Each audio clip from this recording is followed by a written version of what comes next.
नमस्कार,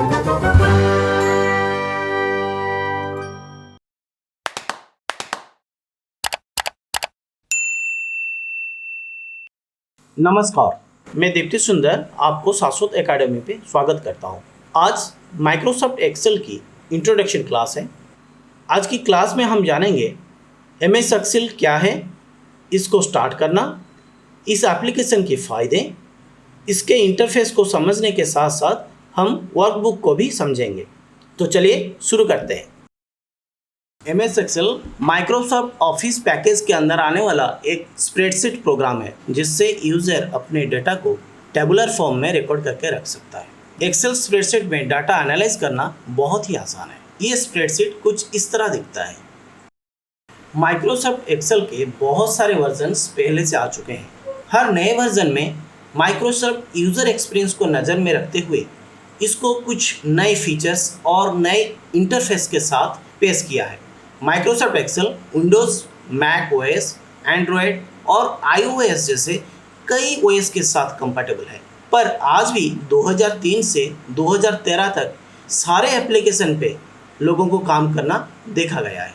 MS Excel 2016 इसके सभी पुराने वर्जन से बहुत यूज़फुल है। तो आज हम 2016 पे काम करना सीखेंगे। तो चलिए जानते हैं एमएस एक्सेल को ओपन करने के कुछ तरीके। पहले हमें स्टार्ट पे क्लिक करना है, उसके बाद एप्लीकेशन में ढूंढना है एक्सेल पे क्लिक करना है और ये हमारा एप्लीकेशन ओपन यहाँ पे हो जाएगा। अब चलिए जानते हैं दूसरा तरीका। सर्च बार पे क्लिक करें और टाइप करें एक्सेल। एक्सेल टाइप करते ही हमें यहाँ पे दिखेगा एप्लीकेशन और उसके साथ साथ उसमें एक्सेस किए गए कुछ फाइल्स की हिस्ट्री। अगर हमें ये इसमें से कोई भी फाइल चाहिए तो हम डायरेक्टली उस फाइल पे क्लिक करके ओपन कर सकते हैं। अगर नहीं तो डायरेक्टली हम इस पे क्लिक करते हैं और ये देखिए हमारा एप्लीकेशन ओपन हो गया। अब चलिए जानते हैं तीसरा तरीका। तीसरे तरीका ये है कि हमें विंडोज़ आर प्रेस करनी है और विंडोज़ आर जब हम प्रेस करते हैं तो ये रन का विंडोज़ ओपन हो जाएगा और यहाँ पे हमें टाइप करना है एक्सेल और प्रेस करना है एंटर और देखिए हमारा ये एप्लीकेशन यहाँ पे ओपन हो गया। तो ये हम जाने 3 तरीके एमएस एक्सेल को ओपन करने के लिए। चलिए अब जानते हैं माइक्रोसॉफ्ट के कुछ फीचर्स एंड उसके यूजेस। एक्सेल का यूज़ आमतौर पर डेटा को ऑर्गेनाइज करने और फाइनेंशियल एनालिसिस करने के लिए यूज़ किया जाता है। इसका यूज़ सभी व्यावसायिक कार्यों और छोटे से लेकर बड़ी कंपनियों में किया जाता है। आमतौर पर data entry, data management, accounting, financial analysis, charting and graphic, programming, time management, task management, financial modelling, ये सब कामों में एक्सेल यूज़ होता है। एक्सेल सॉफ्टवेयर में कई फंक्शंस, फार्मूलाज और शॉर्टकट्स शामिल हैं जिनका उपयोग उसकी कार्यक्षमता को बढ़ाने के लिए किया जा सकता है। चलिए अब समझते हैं माइक्रोसॉफ्ट एक्सेल की इंटरफेस और वर्कबुक को। एमएस एक्सेल जब ओपन होता है तो वो हमें कुछ इस तरह दिखता है। यहाँ पे ब्लैंक वर्कबुक जो कि एक्टिव हुआ रहता है और साथ ही साथ बहुत सारे टेम्पलेट्स दिखते हैं जिसको हम हमारी ज़रूरत के हिसाब से यूज़ कर सकते हैं। अगर हम कोई टेम्पलेट को यूज़ करना चाहते हैं तो हमें पहले कोई टेम्पलेट को चूज़ करना होगा। फॉर एग्जांपल मैं इस टेम्पलेट को चूज़ करता हूं और यहाँ पे क्रिएट करना होगा। क्रिएट करने के बाद वो हमें कुछ इस तरह का टेम्पलेट बना कर दे देगा और हम उसको अपने ज़रूरत के हिसाब से यूज़ कर सकते हैं। यहाँ थोड़ा नीचे चलते हैं। यहाँ पे 2 टैब्स देखते हैं, recent and pin tab. Recent tab में पहले से यूज़ किया गया जितने सारे फाइल्स होते हैं उसका लिस्ट यहाँ पे दिखता है और पिन टैब में हम हमारे ज़रूरत के हिसाब से या रोज़ काम में आने वाले फाइल्स को यहाँ पे पिन करके रख सकते हैं। तो पिन करने के लिए हमें यहाँ पे आना है और इस लिस्ट के ऊपर यहाँ पे देखिए एक आइकन छोटा सा दिख रहा है जहाँ पे कि pin this item to the list. तो वहाँ पे हमें क्लिक करना है और ये हमें यहाँ पे दिख जाएगा। चलिए अब समझते हैं वर्कबुक को। वर्कबुक को समझने के लिए पहले हमें ओपन करना है एक ब्लैंक वर्कबुक। ब्लैंक वर्कबुक जब ओपन होता है तो हमें कुछ इस तरह का इंटरफेस दिखता है। और यहाँ पे टाइटल बार में वर्कबुक का नाम दिखता है। बुक 1 इसका डिफ़ॉल्ट नाम होता है। और अब हम थोड़ी लेफ्ट की ओर चलें तो यहाँ पे हमें दिखेगा quick access toolbar. Quick access toolbar को हम हमारी ज़रूरत के हिसाब से कस्टमाइज़ कर सकते हैं। कस्टमाइज़ करने के लिए हमें यहाँ पे क्लिक करना होगा और कोई भी ऑप्शंस हमारी ज़रूरत के हिसाब से हम सिलेक्ट कर सकते हैं या डिसलेक्ट कर सकते हैं। अगर हमें यहाँ पे suppose for example print preview नहीं चाहिए तो हम यहाँ पे प्रिंट प्रीव्यू को अनचेक करेंगे और देखिए यहाँ पे प्रिंट प्रीव्यू चला गया। अब राइट की ओर चलते हैं। राइट की ओर हमें मिलेगा ribbon display options, minimise, restore and close button. Ribbon display options हम आगे चल के समझेंगे। मिनिमाइज, रिस्टोर एंड क्लोज ये सारे कंट्रोल टूलबार के ऑप्शंस होते हैं जो कि हर विंडोज एप्लीकेशंस में डिफॉल्ट होते हैं। चलिए अब समझते हैं फाइल मेनू को। फाइल मेनू पे हम क्लिक करते हैं और यहाँ पे देखिए हम बहुत सारे ऑप्शंस देखते हैं जैसे कि new, open, info, save, save as, ऐसे कई सारे ऑप्शंस यहाँ पे होते हैं। ये सारे ऑप्शंस हम आगे चल के नेक्स्ट वीडियो में समझेंगे। उससे पहले हम समझ लेते हैं रिबन मेनू टैब को। इसको हम बोलते हैं रिबन मेनू टैब, जहाँ पे कि home, insert, page layout, formula, data, review, view, help ऐसे कई सारे मेनूज होते हैं और उस मेनूज के अंदर बहुत सारे सब मेनूज होते हैं या ऑप्शंस होते हैं। सारे ऑप्शंस एक ग्रुप के अंदर होते हैं।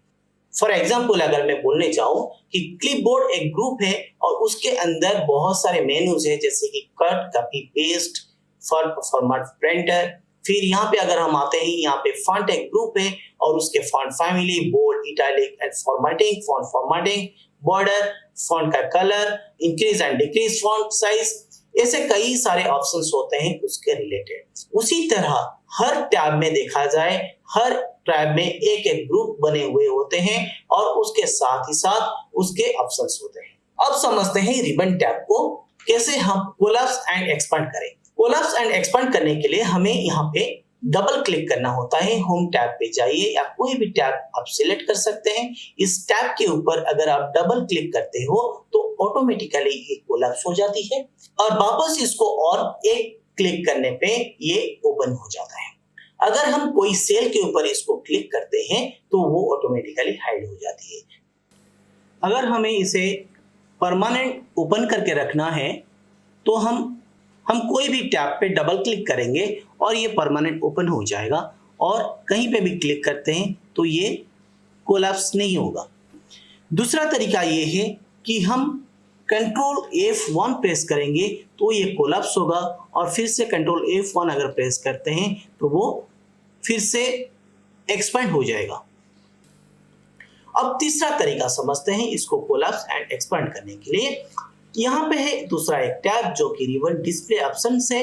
ये रिबन डिस्प्ले ऑप्शंस ऐसा करता है जब हम ऑटो हाइड रिबन करते हैं तो वो ऑटोमेटिकली मैक्सिमाइज होके रहता है और जब हम यहाँ पे ऊपर थोड़ी सी माउस को हमारा कर्सर को मूव करते हैं ये ऑटोमेटिकली हमें ग्रीन बार दिखती है और इस ग्रीन बार के ऊपर जब हम क्लिक करते हैं तो वो ओपन हो जाता है और वापस जब हम यहाँ पे क्लिक करते हैं वो वापस बंद हो जाता है। और इसको वापस ऑन करने के लिए यहाँ पे मेनू आता है और इसको हम क्लिक करके शो टैब्स करते हैं तो वो सिर्फ टैब्स दिखता है जो कि हम पहले से देख चुके हैं कि यहाँ पे क्लिक करते हैं तो वो ये वाला ऑप्शन आता है, फिर यहाँ पे क्लिक करते हैं तो दूसरा, तीसरा, ऐसा करके सारे ऑप्शन हमें दिखने लगता है और यहाँ पे अगर हम उसको क्लिक करते हैं तो वो फिर वापस चला जाता है। अब चलते हैं तीसरी टैब पे, शो टैब्स एंड कमांड्स। ये वाला ऑप्शन करता क्या है, show ribbon tabs and commands all the time. ये रो हर टाइम पे इसे वो स्टैटिकली फिक्स करके दिखाता है कि ऐसे कंस्टेंट को दिखाता है। चलिए अब हम समझते हैं स्प्रेडशीट क्या है। स्प्रेडशीट बहुत सारे रोज एंड कॉलम्स की कॉम्बिनेशन होते हैं और ये टेबुलर फॉर्म में हमें दिखता है। यहाँ हम लेफ्ट साइड में देखेंगे 1 2 3 4 करके जो है ये रोज का हेडर है और ABCD करके जो ऊपरी भाग में है इसको हम कॉलम का हेडर बोलते हैं। वर्टिकल लाइंस जो होते हैं वो कॉलम्स होते हैं और हॉरिजॉन्टल लाइंस जो होती है वो रोज होते हैं। और ये जहाँ पे मिलता है वहाँ पे वो एक सेल क्रिएट करता है, एक बॉक्स क्रिएट करता है, उस बॉक्स को हम सेल बोलते हैं। और जहाँ पे भी हम सिलेक्ट करते हैं, जहाँ पे भी हम क्लिक करते हैं, वो सिलेक्ट हो जाती है और उसको हम एक्टिव सेल बोलते हैं। एक्सेल शीट में 10,48,576 रोज होते हैं और 16,384 कॉलम्स होते हैं। स्प्रेडशीट बहुत सारे कॉलम्स एंड रोज की कॉम्बिनेशन होते हैं। वर्कशीट एक सिंगल स्प्रेडशीट होती है जिसमें कि डेटा पुट किया जाता है, हम डेटा रिकॉर्ड करते हैं। वर्कबुक एक एक्सेल फाइल होती है जिसमें एक या उससे ज़्यादा वर्कशीट होते हैं। तो ये है difference between spreadsheet, worksheet and workbook. यहाँ पे जब हम कोई भी सेल के ऊपर क्लिक करते हैं तो ऑटोमेटिकली यहाँ पे नेम बॉक्स पे हमें उसका नाम दिखता है। उसका नाम कैसे डिफाइन होती है? उसका नाम रोज एंड कॉलम के हिसाब से डिफाइन होता है। फॉर एग्जांपल यहाँ पे मैं अगर क्लिक करता हूँ तो ये हुआ F कॉलम और यहाँ पे हुआ 8 नंबर पे उसका रो, तो इसका नाम हुआ F8। इसी तरह उसका नाम डिफाइन होता है और वो नाम हमें नेम बॉक्स पे दिखता है।